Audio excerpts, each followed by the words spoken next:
is going on, everybody? It is your boy Baddog back with another New York Giants video. Thank you for watching. I always do appreciate it. As always, if you could hit the like and subscribe, that would be fantastic. Still working on getting to 100,000 subscribers, so any subscriber would help. I always appreciate you watching. And as always, leave your comments down below in the video topic at hand. Let me know what you think. In this video, we're going to talk about Mike Tannenbaum, who says the Giants' weapons are amongst the worst in the NFL. Is this true? Is it not true? Really tough being a Giants fan right now. It has been a tough road to hoe the last 5 years. We've never won more than 6 games. We have never spent one day since the end of 2016 above 500. Not one. We've made it to 500 a couple of times, and that was the end of it. We had a 6-win season in 2020 and finished one game out of the division lead or division title, and we were happy. Like, we were excited as a 6-win team.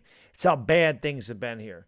And, you know, this is the thing. Like, I never want to hurry the summer by. I love the summer. I am a big-time go to the lake type of guy, hang out by the pool, you know, do some cookouts, go to the, just being able to hang outside. My son likes the same thing. So I love being outside, but I'm always anxious for football season. I'm always anxious. And this year I'm even more so anxious because I really want to know what the Giants have. Again, I'm not really optimistic. It's more I want to see what Dable and company can do.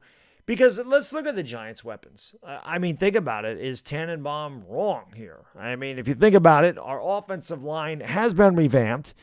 Andrew Thomas, obviously, is a really good player, and they added Feliciano, and they added Evan Neal. They're going to get Lemieux back. You know, they drafted a couple other kids. And their offensive line seems to have been addressed somewhat. It's obviously not going to be the 95 Cowboys offensive line, but it should be an improvement. The big thing is, if you look at the weapons, Saquon Barkley, it's a massive question mark. You can't stay healthy, right? Kadarius Toney, it's a massive question mark. Couldn't stay healthy last year, right? Sterling Shepard ain't healthy, you know. Take a look at Darius Slayton. Can't catch. Inconsistent. What is he doing? Like, why can't he ever catch? He's not dependable. Kenny Golladay, again, always injured, right? Didn't score a touchdown last year. Kadarius Toney didn't score a touchdown last year. How do you take your first round pick and your $72 million wide receiver and end up the receiving touchdowns? It ends up being one less than your left tackle. That is not good. And then, of course, you drafted Wan'Dale Robinson. We have no idea what he's going to be. Ricky Seals-Jones, really don't have much at tight end. Matt Breida. I mean, what do we have? Daniel Jones at quarterback. Like, where is the number one receiver? Where is the number one threat? We really don't have a number one wide receiver. And Saquon Barkley, he hasn't been healthy. And that's pretty much been the key the entire time, is these guys haven't been healthy. So we really don't know what we're going to get in 2022. And I love when people are like, oh, this is a bad take or this or that, or how can you say this? Listen, everybody can try to predict the future the best that they think, right? But the way these people, the analysts and everything, predict the future is by what's happened in the past, because it's really the only thing we can go on to give us some semblance of what we think will happen in the future. Do I want the Giants to go 13-4? Absolutely. Does a track record show that they're going to go 13-4? Absolutely not.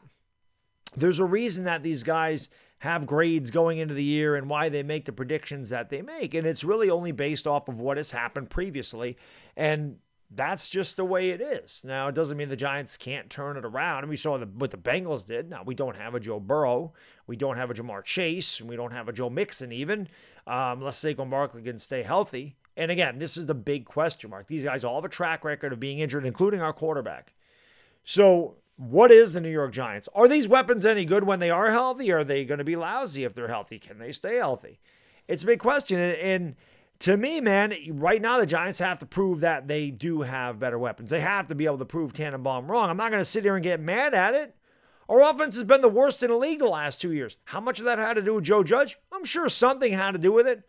But listen, as much as I get on Joe Judge's case, and you can watch the video. If you didn't watch the video that I did yesterday about what he's doing in New England, I'm going to leave that video at the end of this one. You can click on that and watch that and see how right now how poorly he's doing with New England. Against May, so take that with it's June. Take it with a grain of salt, what he's doing there. But there's definitely concerns about Joe Judge being part of the offense over there in New England. So he definitely had a piece of it. Jason Garrett, they all had pieces of it. But it's not Joe Judge's fault that these guys couldn't stay healthy. He didn't tear Shane Lemieux's knee. He didn't get Daniel Jones concussed. He didn't have Saquon Barkley step on the defender's foot and sprain his ankle and miss 4 weeks. He didn't tear Saquon Barkley's ACL against the Bears in week 2 in 2020. He didn't hurt Kadarius Toney. He didn't hurt Kenny Galladay. He didn't do that.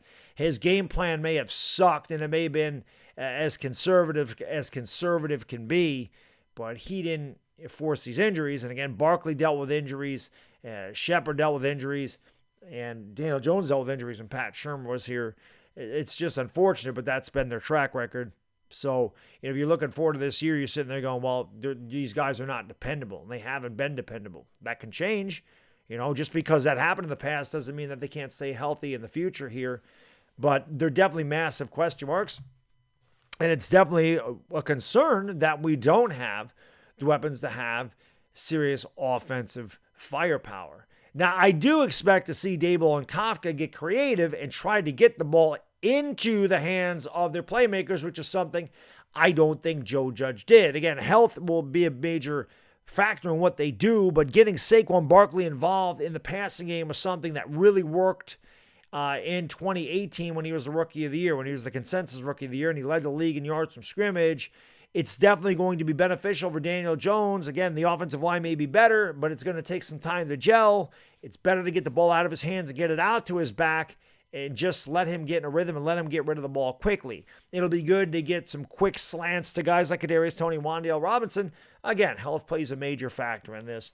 So, again, I'm not going to sit here and argue with Tannenbaum. I'm not going to say the Giants' weapons are great and this offense is all of a sudden going to find it because Daboll and Kafka are here. Listen, they dealt with the two best quarterbacks in the NFL belong to those guys probably, if you think about it, or two of the best. I mean, if you want to think that Burrow is better or Justin Herbert's better than Mahomes and Josh Allen, I don't. I think that Josh Allen and Pat Mahomes are the two best quarterbacks in the league. So Daniel Jones is not either one of those guys. But it is their job as coaches to find Daniel Jones' strengths. Pat Shermer was able to do that. And again, Daniel Jones had his ups and downs, and he fumbled a lot, and he turned the ball over a lot. That's something that he has to be able to control better. But it's also the coach's job to make these players better, to make Daniel Jones better, and to get the weapons that the Giants do have, good or bad, in the positions to succeed. And that's really what this comes down to me. When you don't have a lot of talent, which I'm not going to say the Giants do, is there potential there? Yes. But like I always say, try to pay your rent on potential, pay your mortgage on potential. That ain't happening. The bank ain't going to go, oh, you got potential? Oh, well, that's okay. We'll let you slide. That's not how it works. So it's up to them to put these guys in the best situation to succeed. And it's up to those guys to do their job and to get open and to stay as healthy as they possibly can. And let's hope that they do that. But, there's massive question marks. All I can say is with Wink Martindale's defense, if the Giants do take a little step up offensively, they're probably going to be able to compete a lot better than they competed last year. And it's a rebuilding year, which is what I just kind of predict this to be. And I think that's what most Giants fans think it's going to be. It'd be nice to win 10 games. I don't expect it. You just want to see these guys move in the right direction and then continue to improve as the year goes on and then as next year goes on. And then all of a sudden you're starting to build yourself a contender. And that's what you really want to see is improvement. You want to see these guys live up to their potential. That's what Daboll and Kafka's job is. That's what Daniel Jones's job is going to be and all the other guys that I mentioned before. So we'll see what they got, but let me know what you think in the comment section. Do you guys think that the Giants have great offensive weapons? Do you think that the Giants have lousy offensive weapons? Are they the worst in the NFL? Can they be a good offense? Let me know your thoughts. I always look forward to reading them. As always, if you made it this far, you're an absolute trooper. And if you made it this far, hit the like and hit that subscribe button, ring the bell, and I'll see you next time. It's Bad Diggy Dizzle, and I'm out. Peace.